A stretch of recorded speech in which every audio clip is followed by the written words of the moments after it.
Hello, everybody. This is Chipicon, and welcome to Otherworldly, the Changing Times, Changing Worlds weekly show. We are here to bring you topics to entertain and enlighten your night and open your eyes to the hidden aspects of reality that many people choose to deny. And then wonderful people like us, accept them and have a much more fun life. I am the host, Chipicon, and tonight's guest is Thor Halvorsen, and he is going to be talking tonight about his techniques for involving the client in doing readings. He is a Deaf Pagan, poet, educational interpreter, artist, archivist, Norwegian, Welsh American. Oh my goodness, I can't go everything. But he does readings, both in runes and in tarot.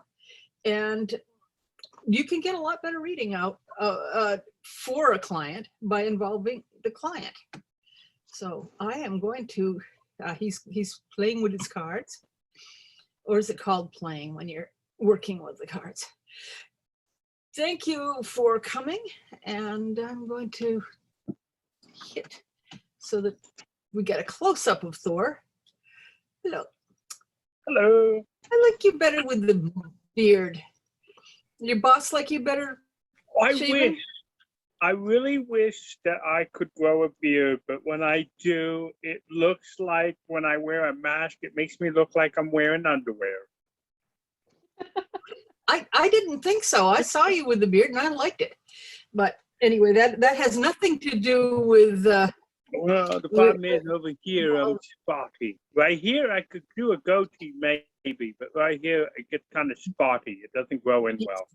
I liked it, but you just keep on doing, you do you, and continue to, have you been out have you been reading in public? During the conference?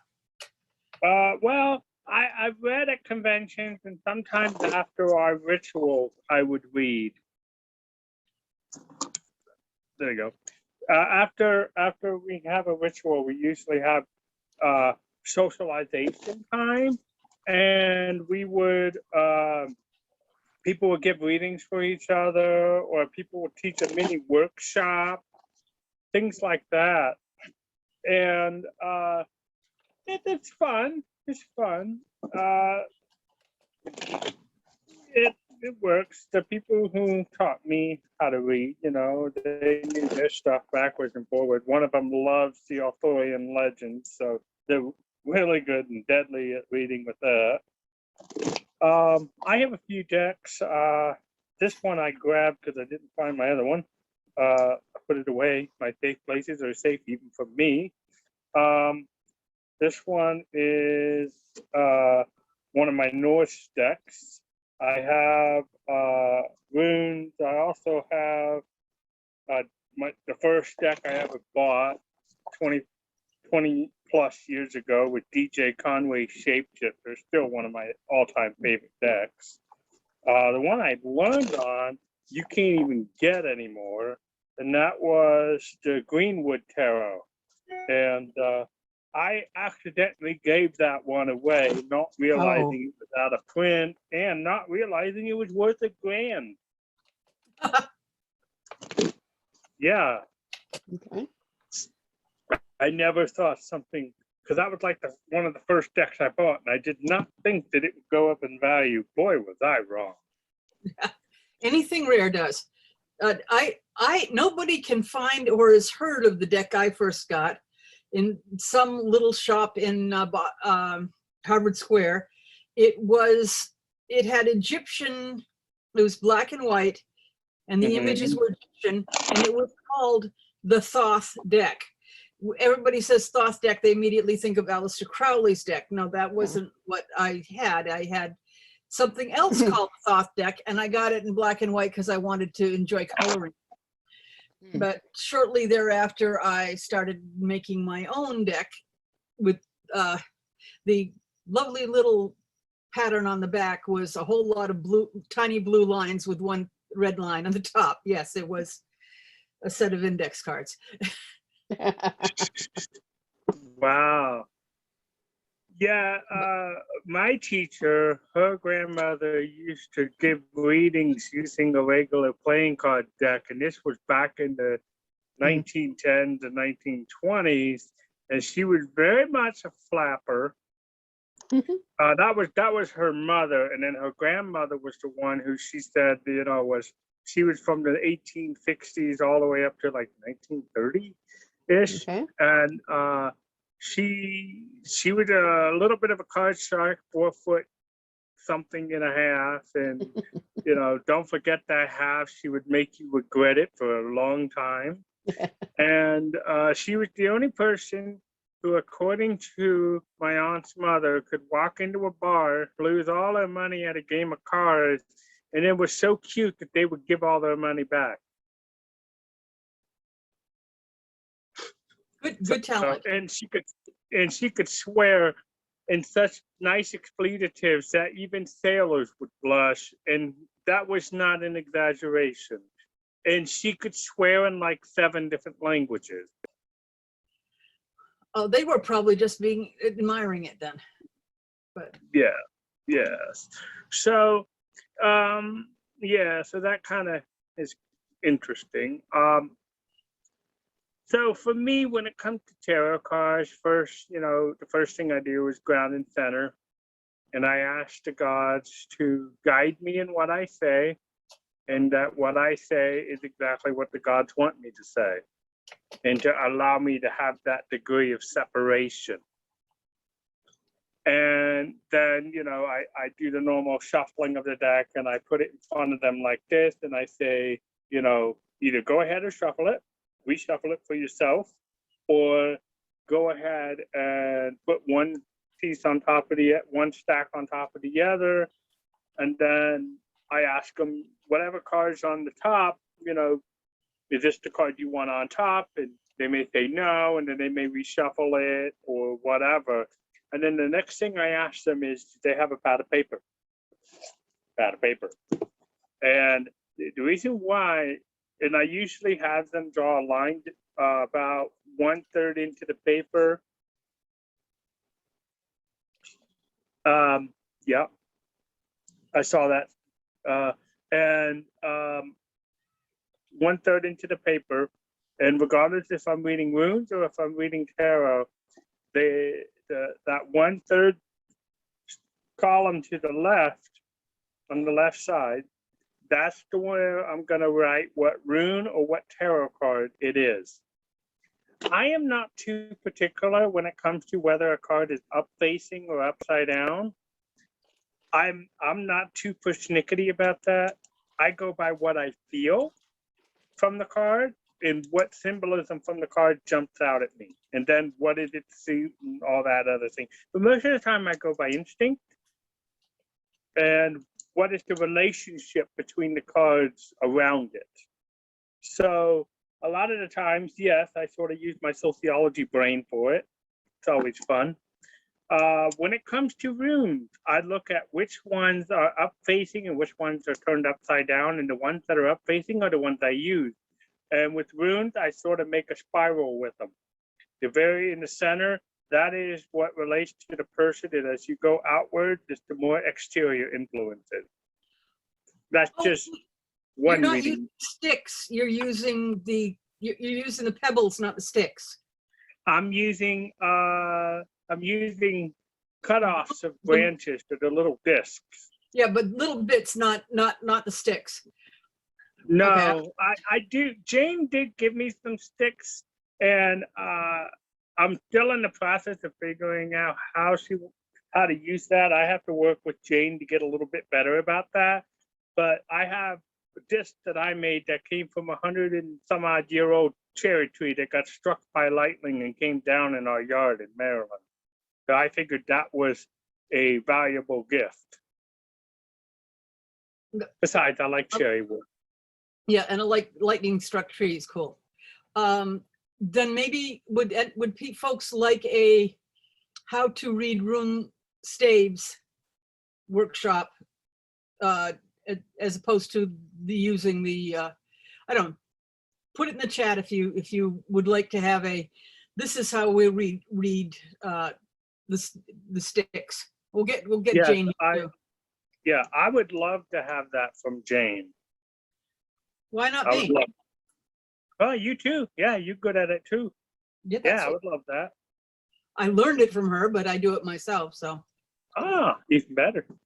So usually what I do is I also ask the person how they feeling today. I know that seems very generic, but it breaks whatever train of thought they have going in their head. But it also allows them to focus. So if they tell me that that's the card on top, I sit there and start laying them out. So I would put, the 2 in the center. I'm gonna have to give myself room here for a second. The 2 in the center. I don't know if you're familiar with the Celtic cross spread.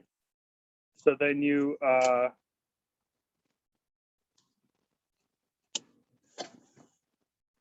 lay out the cards,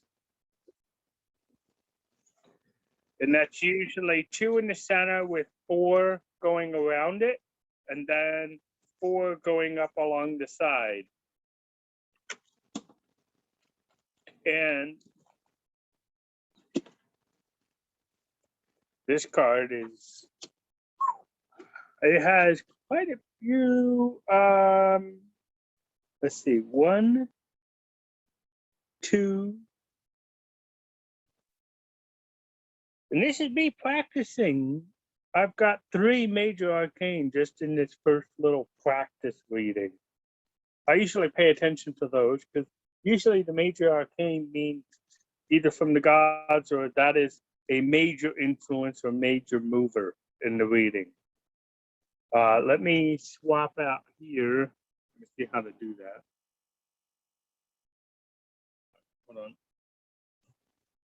There. You can kind of see how I laid that out. There's the 2 in the center, and then you have the 1 below, the 3, put that over, 4, and then I have the 4 going up this way. you don't cross the 2 in the center. These 2? Yeah, I usually cross those. Oh, you mean like this? Yeah. Yeah, because this is the barrier. That's the obstruction or what's blocking your way. Yes. Okay. So in this practice reading, I have the Knight of Swords, the Queen of Cups, and then I have the Hangman, which that one should be this way. The Emperor, the Devil, like I said, 3 in a row, and then the Page. So let me go like this so you can see them. Again, this is the Norse, one of my Norse decks. And then you got the 4. Do you remember the name? I think this is the Viking Tarot. I'll do it this way to make it easier. As you can see, I've got quite a bit there. So, all right. So next, the next thing I'll do is, like I said, I have the 1/3 line, and I go through and I go 1, 2, 3, 4, 5, 6, 7, 8, 9, 10. That's how I kind of do it. So I go 1, 2, 3, 4, 5, 6, 7, up to 9, 10. You can see I've numbered down the page. And in this point, I would put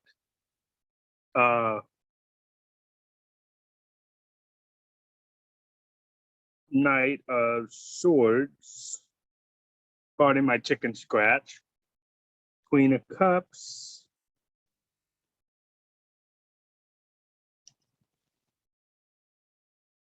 Hangman,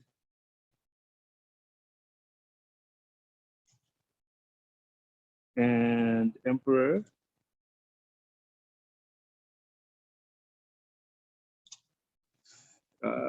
Devil, which is kind of ironic when you think about the devil. That's not really a thing that they would have used in Norse mythology, but that's just me. Page of Rods.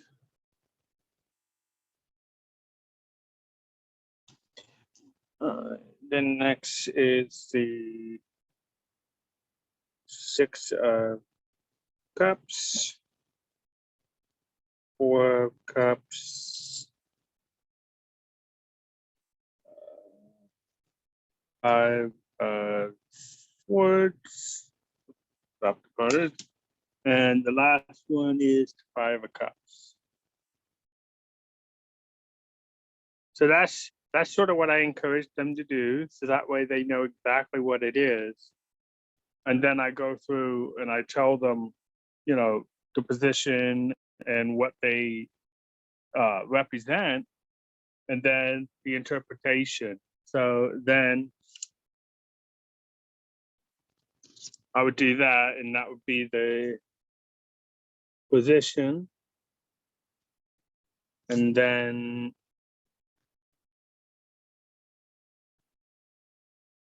I would do the interpretation that way, so that by the time it's done, they not only know the card, they know what it represents, and then the interpretation. And I usually tell them to, on the back of it or at the top of it, to put,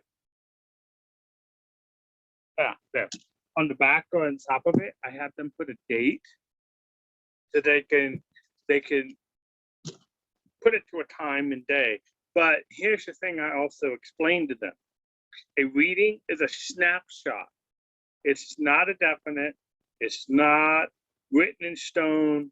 If you change nothing in the course of where you are in this second, in this minute, in this universe, in this dimension, what have you, your next decision could change the whole thing.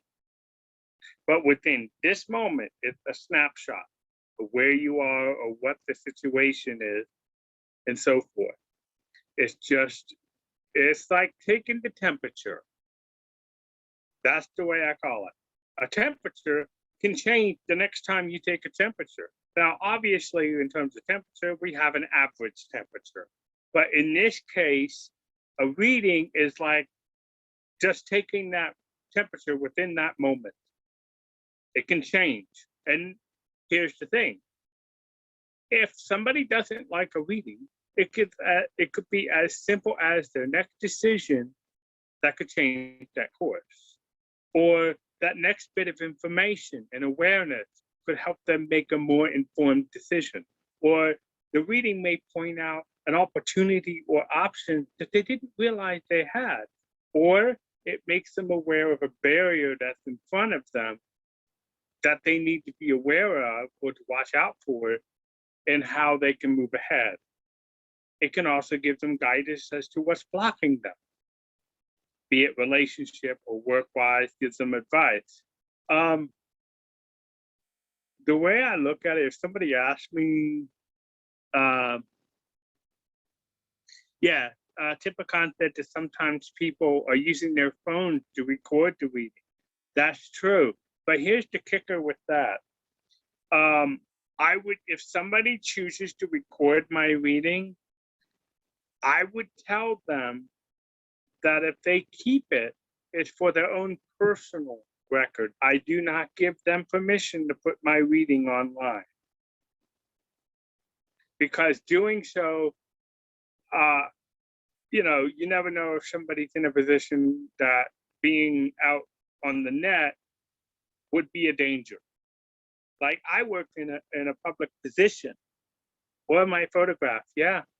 I work as a state employee. They may not always, want it known what I do on the side. So therefore, no, I have to be very careful about my exposure. I have to be careful about what gets out there. So yeah, I would tell them they don't have my permission to share my photo. They don't have my permission to share my likeness, or even put my reading out there and have my name attached to it, that kind of thing. It's different if I allow it, if I do it, but Usually if I don't know where it's going to go, no. Yes, and hyper-conservative. Yes, exactly. So I go slow. I check for understanding. I also check for pace. If I watch the body and facial expression. I used to work as an interpreter. So in doing so, I have to take into account the nonverbal communication. So I'm watching their body language. I'm watching their facial expression. I'm watching their attentiveness. And I asked them, do they have a question about this card? Like, say, the first card I pulled, which is the Knight of Swords, which in some decks I think is arrows. It's a thing of action. It's the inspiration of thought. So in this case,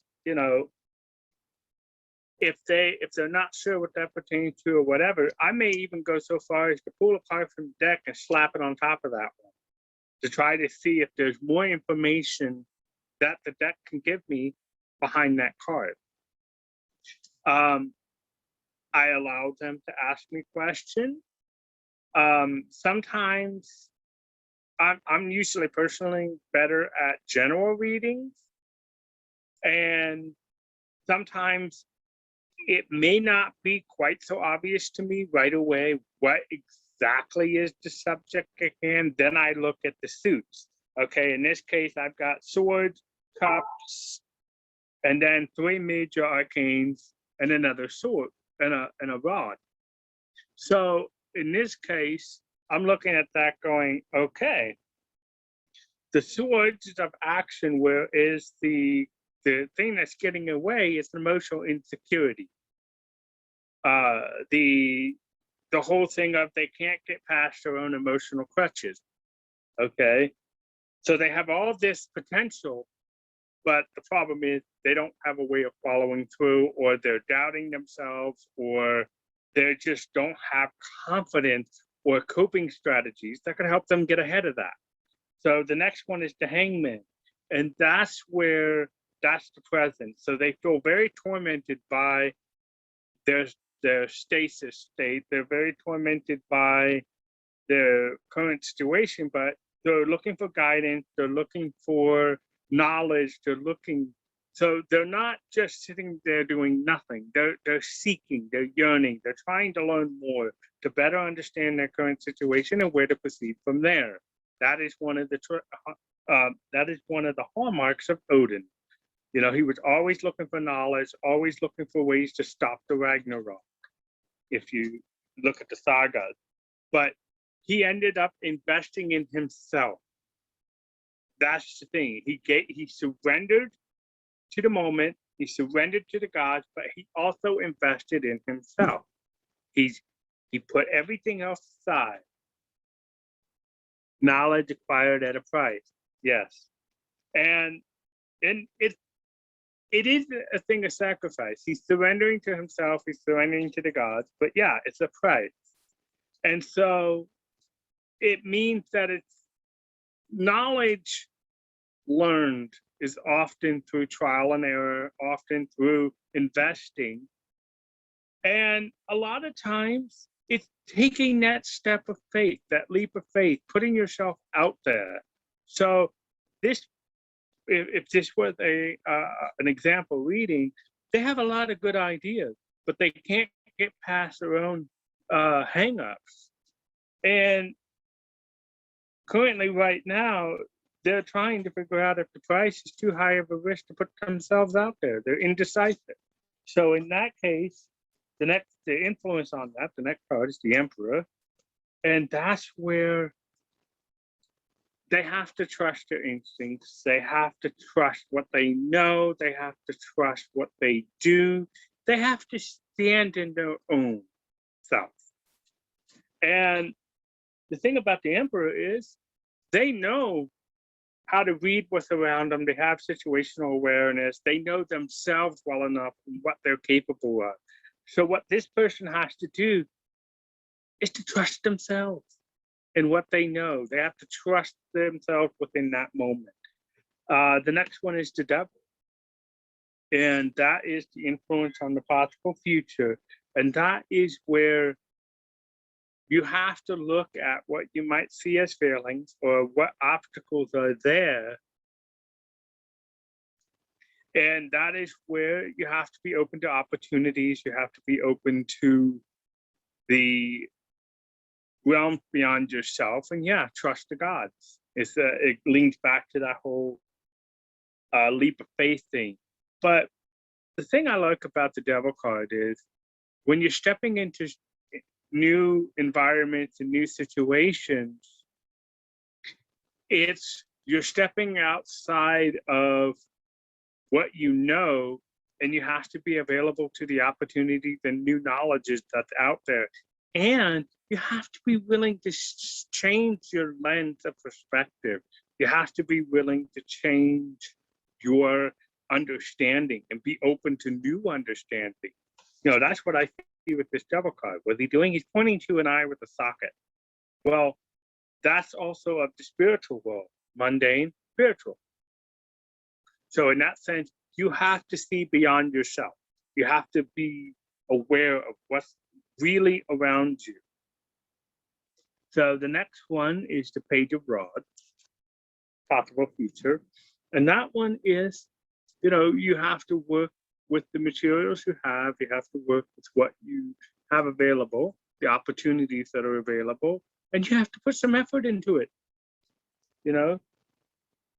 And you have to be aware to work to fit, to find that niche, to find that fit.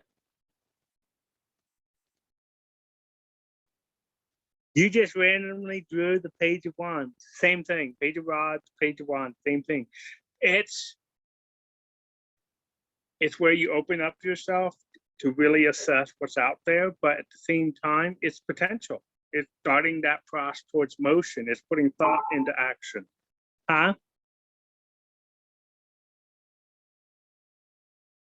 I thought someone said something. So that's the potential future. And then we go down to the 4 down the side. The next one is the 6 of Cups. You know, this goes back to the present card. They're obviously overwhelmed. There's a lot going on. They're not in balance.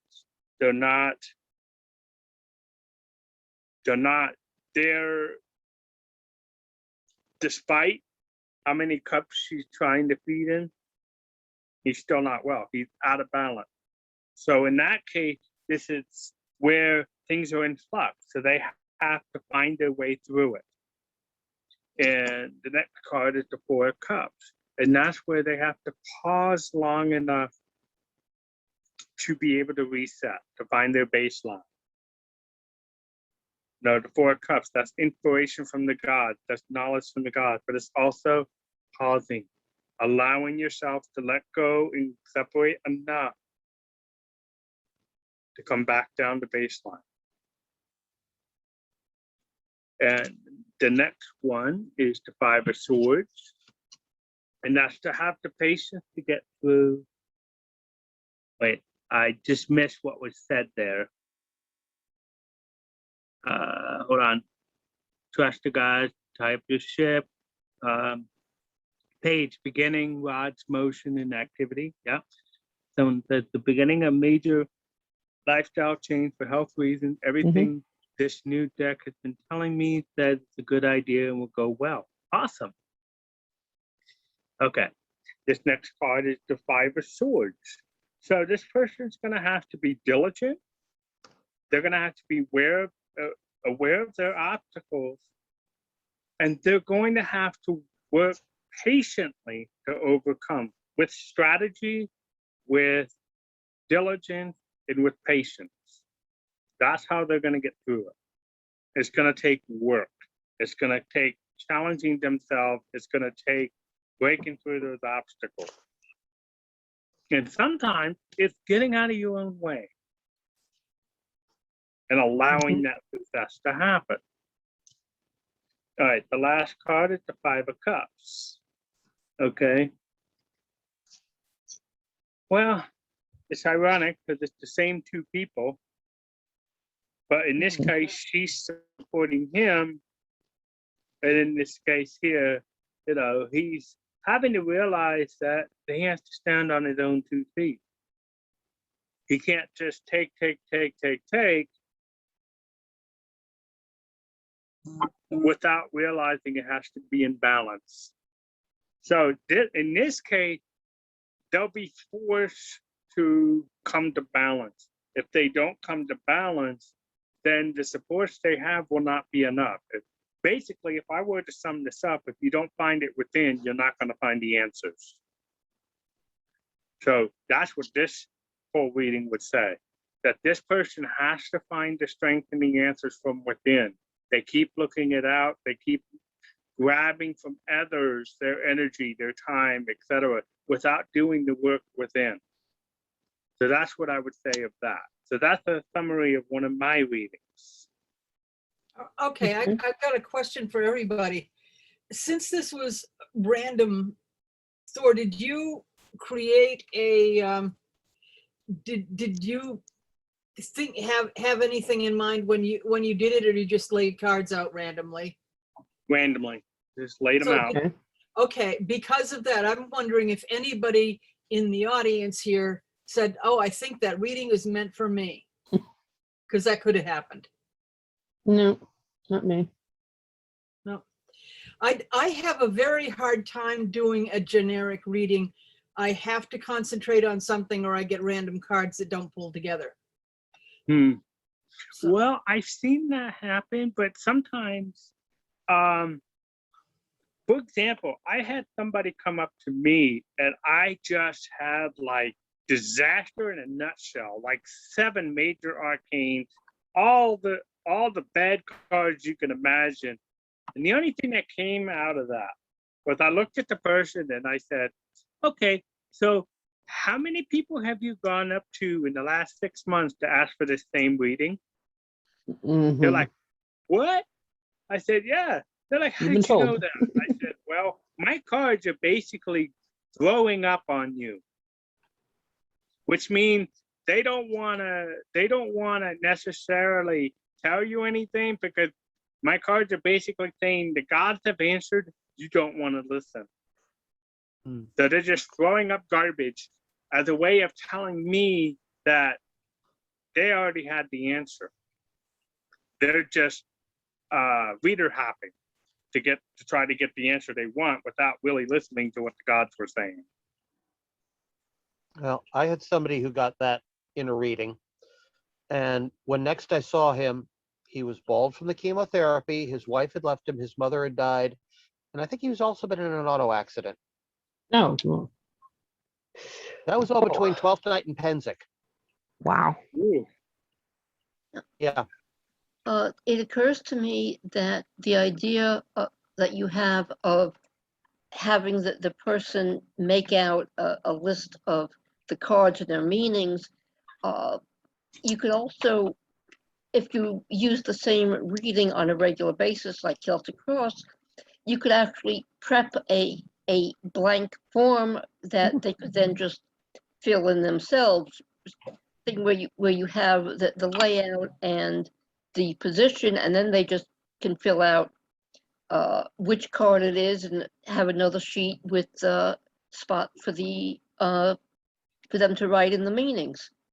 Sometimes I thought about that, but there's something else.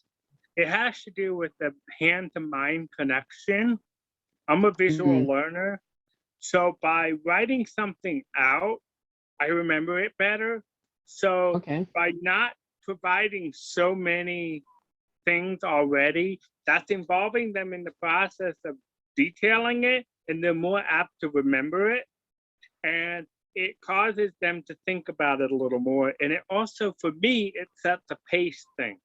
So it gives them time for processing, it gives them time for thought, and time for reaction. Okay, I can see where that would work.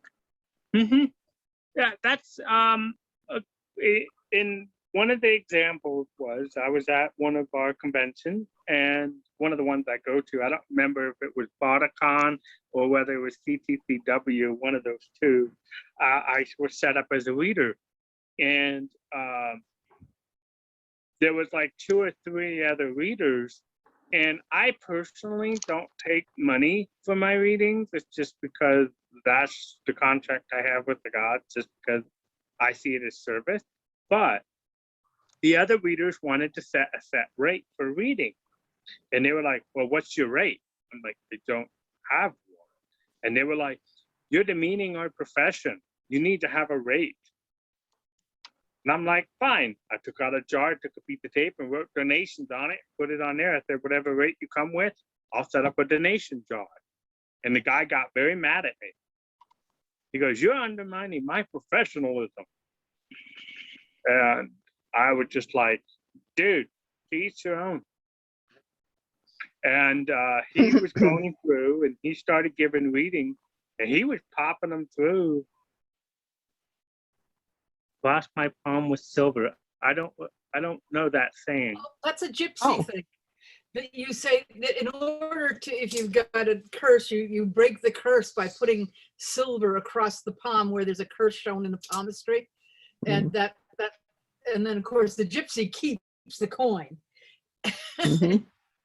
Oh, Even in old cartoons, they'll show a fortune teller saying, cross my palm with silver and I'll tell you your fortune. Yeah.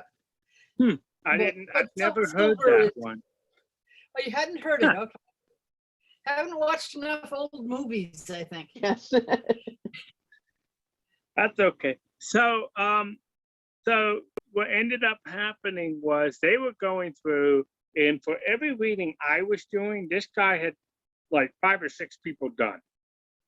Mhm. And when he finally got mad enough, he went and he closed up his shop and stormed off because he said I was hurting his profits, and he was going to let it be known how horrible I was and all this stuff. And I was like, whatever. And I think Typicon told him to go away. Well, but then changing times. But some of those people that he gave a reading for started coming back to me, and they were saying, I don't remember what he said. He went past it so fast that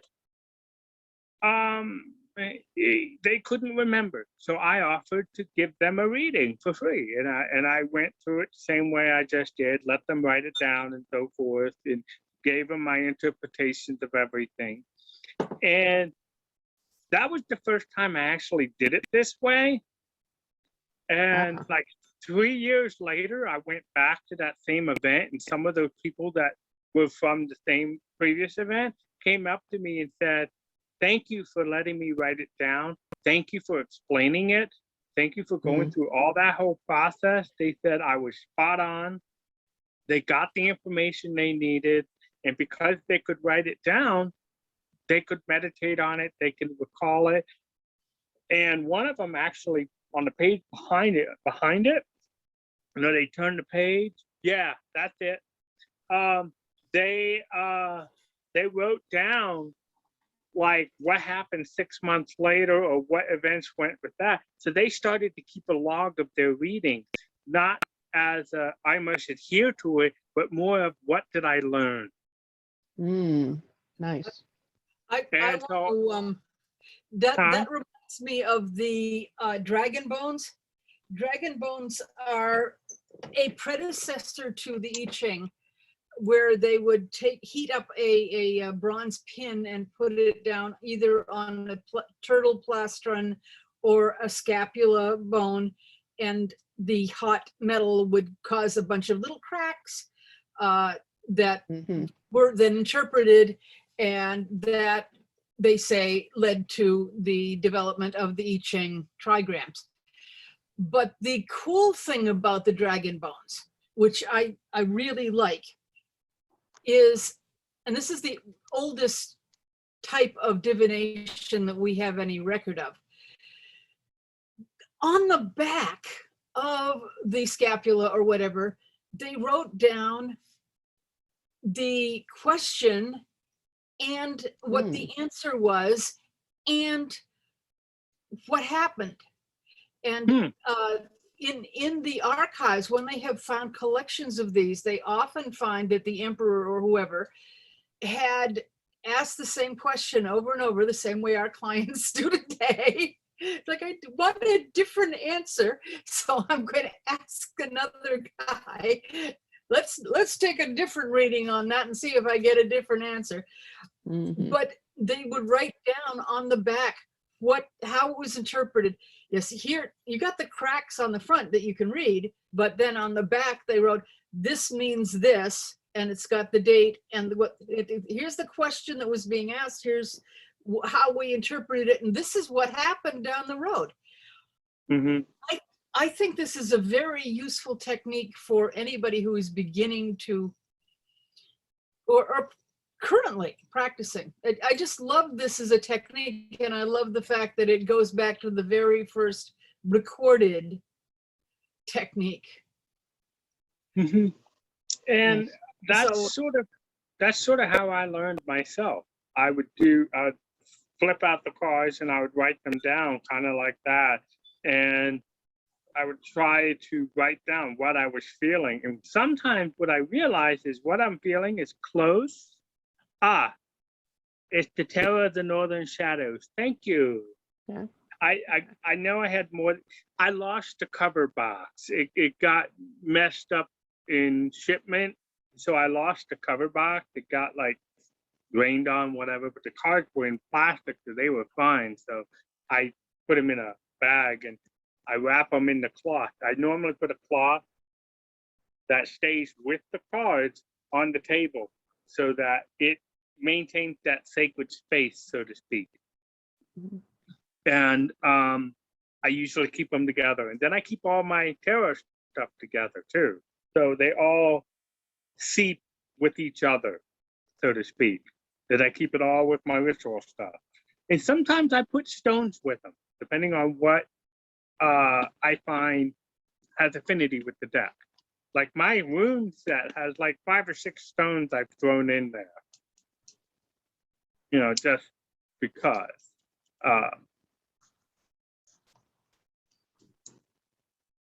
Typicon's asking Steve if he has that deck.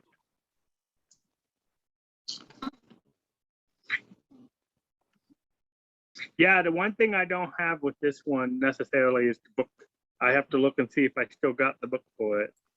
I didn't mean to interrupt. Huh? Not trying to interrupt your discussion on how to involve the client. Right. No, it's fine. So usually, you know, when they're done, I ask them if they have any questions about whatever card I have. And oh, that's cool. So usually, you know, I don't give a reading more than bi-yearly, because I say that you need to give the gods time and you need to give yourself time. Time for processing, time for growth, and time to allow to let what happened go. Let things play out. Yeah, to see how things play out. And so I had somebody who's not around anymore, unfortunately. He passed away not too long ago. He would actually show up at my dorm when I was in college and ask me for a reading. And he did this 3 times in 1 month.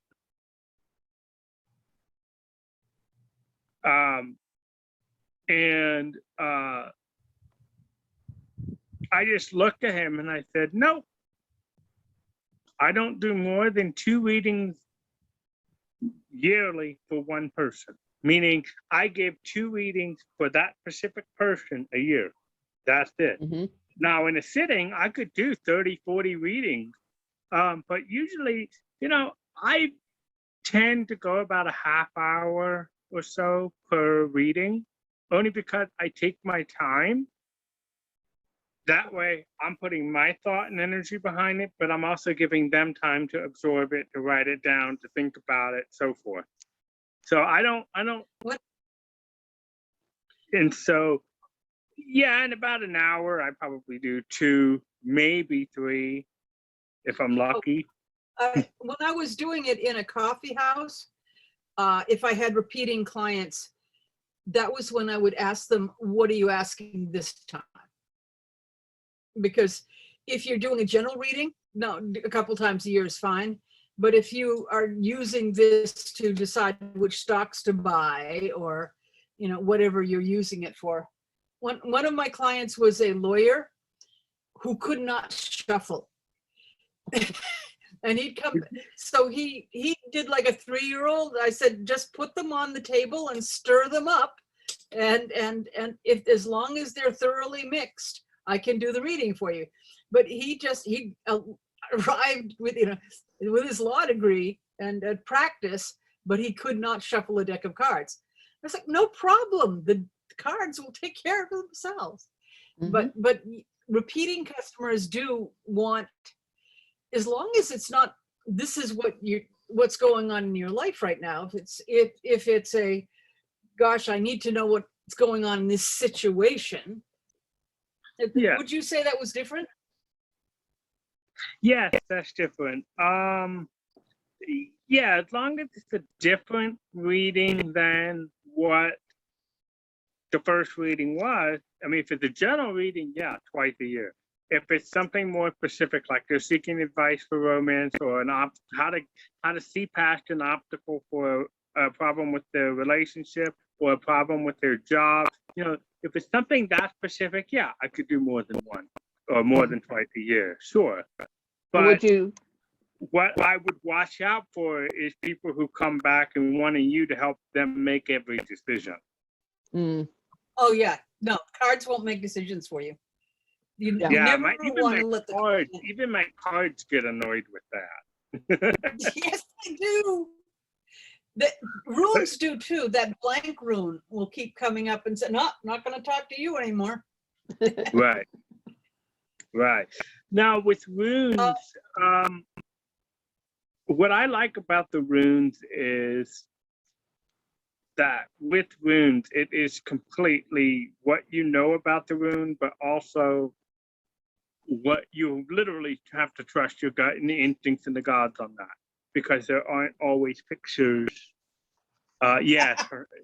And so you have to look at that and really understand what you see and what you feel. And so for me, runes were, to me, more challenging than tarot, because you didn't always have pictures and everything. You had to really know what you're doing. You had to know and trust the gods. You had to know what the carvings mean and so forth. But what I liked about that is the runes forced me to let go. Forced me to say, okay, I don't have to know everything, but I do know enough. And it was the runes that broke me of that insecurity. okay. So with the runes, I use, huh? I was saying that we got like 10 minutes left. I wanted to know if any of the other Wow. readers in this particular Zoom meeting have other ways that they involve their client in the reading. Well, I've never had any clients yet, so we can cross me right off the list. Well, I know Sean and Lois have. Let me think. Usually, because I do the shuffling and just have them cut, partially that has to do with the fact that my deck is somewhat fragile. Mm, I've been using it for 40 years. It's well, there you go. or at least 30, so it's a little bit. Most of what I get in terms, okay, first off, in terms of time, I'm somewhere between Thor and Adam in terms of turnover. I figure I can handle 4 readings an hour max before my brain starts to go soft. Because Mhm. I've done that at some of the specifically Long Island Witch Festival, which is unfortunately now defunct. Mhm. 9 hours of readings back to back, having to literally push people away to say, I need to go to the bathroom. Oh, But Yeah, Lois knows that one. yeah, you know the one I'm talking about. It used to be out in Huntington. What was the one the SCA used to do, Lois? The Lakewood Renaissance Fair in New Lakewood, Jersey. yeah. The Lakewood. That was last weekend. Unfortunately, we didn't go. I miss it.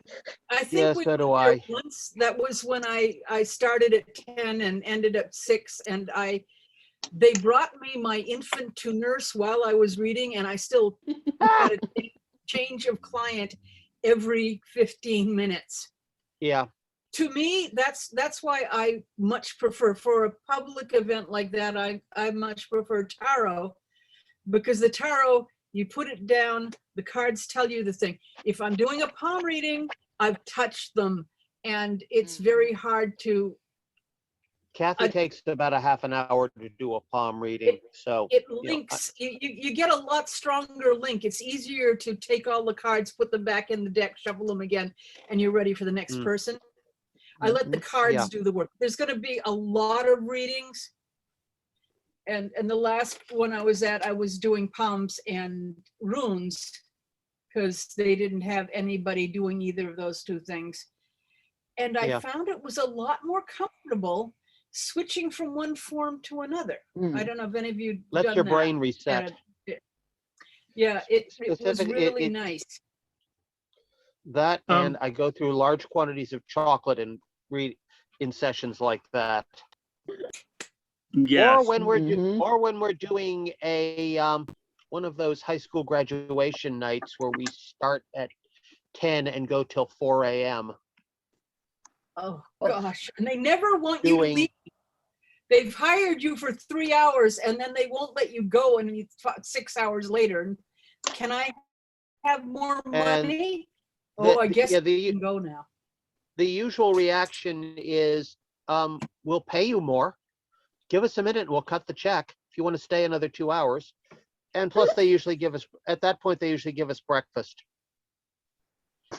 Most of these things are to keep the kids off the road after they graduate. So the last thing they get before their parents pick them up is it's in a high school cafeteria. So they bring in, like eggs and sausage and pancakes and stuff. And cool. You get up, they'll hand you a plate. It's been years since we've done one of those. Yeah. Which is unfortunate, because I love them simply because it's such a test of my endurance as a reader. It is. That, and you're doing a good service by helping to keep the kids off the road. That's Right. That's great. That is awesome. I do limit myself to a 9-card yes, no, past, present, future spread on those, simply because the sheer volume. Yeah. I usually limit myself to 3 or 4 cards spread, plus or 5 the card fact spread. that those I don't know what it's like out in Arizona, but Connecticut high schools are not air conditioned. It's usually late June. Yeah. But that's something like saying, hi, I'm down in the South. Do you bother heating your schools up there in New England? Yeah, indeed. Remember, schools in New England are designed to retain heat. And this is the last day this place is going to be open until they reopen in late August, early September. So they've already shut off anything. It's usually muggy and yeah. Okay. Has anybody done where you ask the client who absolutely does not read tarot, okay, here's the picture, what do you see in it? Have you done that? Never done that. No, never done that one. I've usually just have a variety of decks, have the client pick a deck, and then I like your like a 3-year-old shuffle, have them get their hands in, shuffle it. And usually at that point, my cards get active enough where if there's cards popping out, I kind of like, well, is this about this and that based on the card? Is it a focus? Because most of the time I don't ask them what the question is. If it's a specific question or a general reading, and I don't ask them to tell me, because I want them to really, I don't want them to think that I am doing a cold read or fishing for information. It's like, I want it to be psychic and not some intuition that some people just play with. So, but One of the reasons I like reading for really young children, because they are interesting to give readings for, because they do not care that you are some highfalutin psychic. They're there. If they're focused enough to understand the reading, they're sharp as tacks. I think my youngest was 3 months pre-birth. Okay. Wow. Wow. I had the mother cut the cards for the child. Okay. That's cool. Yeah. I know a lot of people don't do readings for children, but we do. I can see where that works. I mean, Yeah. Okay, let me get this right. What is Caroline do you love? Your cousin? Okay. Her cousin Caroline is like 6 years old, 7 years old. She was like 5 when this happened. Mm-hmm. I had a toy typewriter that I tried to give her. And it's not, it kind of is a typewriter, but it's a toy typewriter. It's not a real typewriter. But anyway, I put it on the table and she starts, and then she looks over to the right and she sees my 1943 Underwood World War II correspondence typewriter, and she shoves this one off the desk and tries to lift this other one up off the table. God, those things and weigh 20 realizes- pounds. No, it's more like 30 pounds. They're It's a made out of- standard. They're made out of steel. They are more Yeah. rugged than a Russian tank. It's cast iron, actually. Yeah. So I pick it up and put it on the table, and she starts typing like this. And I realized that it was my assumption that she wouldn't appreciate something like that. So when she said, one of the things she said to me was, when I get big enough, can I get one of these? I don't want that. So that really sort of changed my understanding about kids when it comes to something like this, because I now say that, it's that whole mouth of babes thing. And when you give a kid a reading, they might actually have insights and comments into things that you wouldn't expect, and they may take away from it more than you realize. So yeah, I always give kids the benefit of a doubt.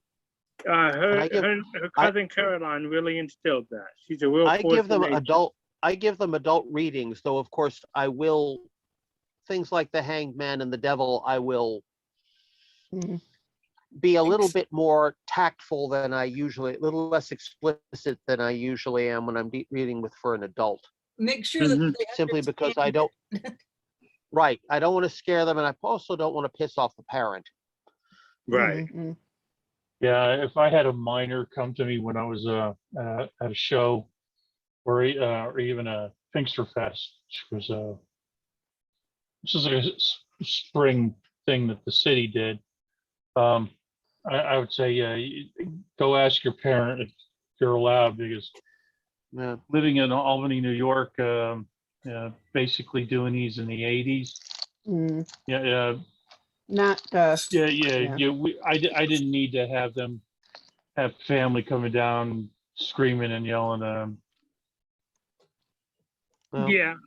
Bringing them to The only one devil. where I really do it, the only ones we've really done where we don't have parents around to get permission, because usually they're the ones paying for it, was one of the middle schools in Greenwich used to run a medieval fair in the spring, where you would have packs of middle school girls, and they would just line up, each of them clutching their $5 bill. Yeah, I got to do a sorority once. That was a middle trip. school girls. I bet that was interesting. Oh yeah. When I had children come to me at like the Renaissance Fair, I would usually say if I'd ask them, if the parent was along, I'd make sure it was okay with the parent, Yeah. and then I'd ask the child if they wanted the parent to stay, Good and point. Mhm. and then what I would usually the parent would come to me afterwards, and I would give them a summary of what I told the child, just so the parents knew that I wasn't, intentionally scaring the kids or telling them something horrible and dreadful, but keeping it vague enough that I felt I was not violating the child's confidence. Mm-hmm. Yeah, usually with adults or even, high school level teenagers, we'll ask them if they want, as it were, their entourage to stay. With kids, it's always the parent stays. Except, of course, once again, at that particular fair, which is now gone because the parents of the kids who wanted to do a medieval fair graduated, and now it's just a regular spring fair. Okay. I think Yeah. it's important to have, what you don't want is teenagers reading for teenagers, because when I was a teenager, Yeah. my lack of filters and my Oh, lack yeah. of judgment was well, tragic, potentially tragic. It was really awful. I can and do read for kids now, but what you don't Yeah. want is the young people reading for each other, except for like their own best friends. Mm-hmm. Yeah. Right. Uh, Because I- here's the thing with that is that if you have friends that are reading for each other, they already know each other's secrets. They're Yeah. going to use that occasion to really sort of embarrass the other person because they don't want to look like they don't know anything. Yeah. Or the There's girl no who gets beat up gets bullied at school, and they pretend to invite her into the clique for a day, and they tell her something awful. And Mm, And those of us who are readers, we understand the value of confidentiality. Kids Mhm. reading for other kids, they have no concept of that. yeah. mm-hmm. Though, trying to remember when I did my first paid reading. I think I was 16 at the time. Mm. Once again, back at was it the Magical Child or was it still the Warlock shop back then? I don't remember. I think when you were that young, it must have been the Warlock shop. Yeah. But,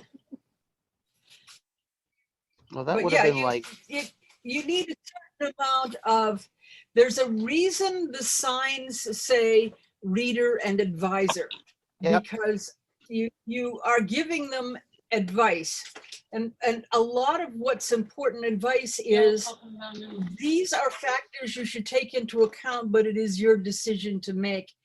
Do not give your decision to pieces of cardboard, sticks of Mhm. wood, whatever. This is not, you have to make the decision. This system is here to give you information you might otherwise miss, but that's important. But yeah. I see that our time is up. So Yeah, Thor, I'm did gonna you have have to. anything you really needed to say? Thanks, Sean. Yeah, it's Hmm. eating time, so I gotta. Yep. It was So I good to shall see see. you. Good Yes. to see you too, Thor. Thank you Thank for you, guys. Yep. Yeah. But yeah, involving the client, I think this was a good show. I think getting the client involved is, it's a lot harder when you're doing 15 minutes to 15 minutes, 15 minutes. But I think that if they aren't involved, they aren't going to remember it. And I think having them record it is a good thing. Yeah. Yeah, That sounds, I yeah. mean, here's the other thing. There's one other point that I was going to bring up, and my wife kind of pointed it out, or it made me think of it. If you're doing a reading and you realize that you're dealing with somebody who has PTSD or trauma or something going on that way, the best thing to do is to recognize what's going on and check and see if they've got a support system there. Because when they leave your table, you want to make sure they're okay. Right. That's a And good that, idea. and that, I would even walk away from the table myself to walk with that person. Because if somebody gets to where they get triggered or they get to where they're really emotionally bothered, I want to make sure they're okay. So I would follow them and talk with them and walk with them until whomever is there with them or a friend or so forth is there. I would make sure that they are okay before I return back to my table. That sounds like a good place to end up. So I'm going to stop the recording.